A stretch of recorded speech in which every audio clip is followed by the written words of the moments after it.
Hello, my name is Dan Gannon. I have been tasked with briefly answering the following three questions. One, I get to tell you a little bit about myself and my family. Two, to tell you what excites me about the opportunities at St. John the Divine. And three, my approach to doing student ministry. To start, once again, my name is Dan Gannon. I am 44 years old. I am married to my wife, Kimberly. This May, we will be celebrating our 7th year of marriage. We have a son who is about to turn 18 months, and he is a lot of fun. He keeps us on our toes and in stitches. I've been in vocational ministry for the last 20 years, and my wife she's on her 19th year of being a flight attendant for United Airlines. What gets me excited about the opportunity at St. John the Divine is that it seems to me, from when I read in the job description, that you actually care about young people. Oftentimes it seems that there are churches that view young people as a problem to manage or just an issue that they need to deal with, but I get the sense that you really truly care about teenagers, which is encouraging to see that you want to partner with Young Life, who I came to faith through that mission back in the 80s. You care about kids not only in your church at St. John the Divine, but kids that are not even in your church. That's encouraging, and I like that. That's what I'm reading into the job description.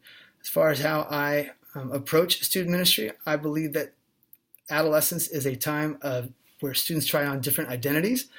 And so if we are creating a student ministry, I believe in having a culture where when a student comes to us, he or she feels known and likes what he or she is known for.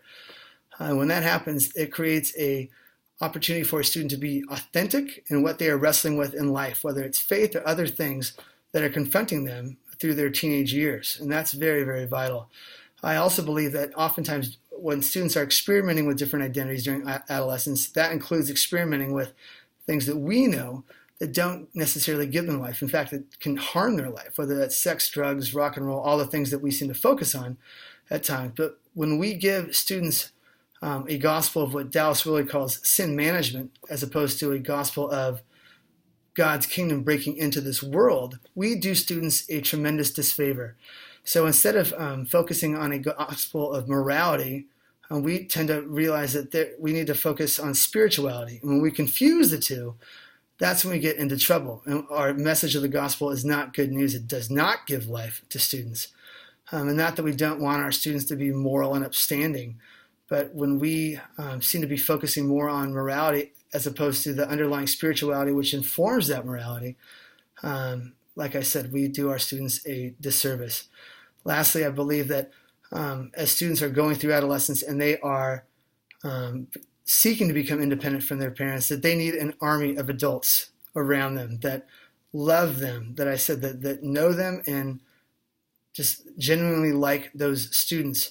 And my belief is in every body, church body, that there are people that are called to walk with students, but oftentimes they're not equipped. And so the job of someone in the position of a student ministry director is to help identify people with that call and then to equip them to walk with students in that fashion. Then it takes an army.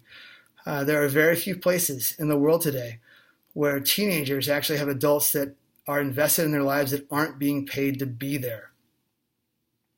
Think about it. If you have a teenager, and you're in the room listening to this, do you have any kids? Are there any adults in your son or daughter's life that are really, truly invested in your son or daughter's future, much less their faith, that's not being paid to be there? That's rare, especially if it's outside the family.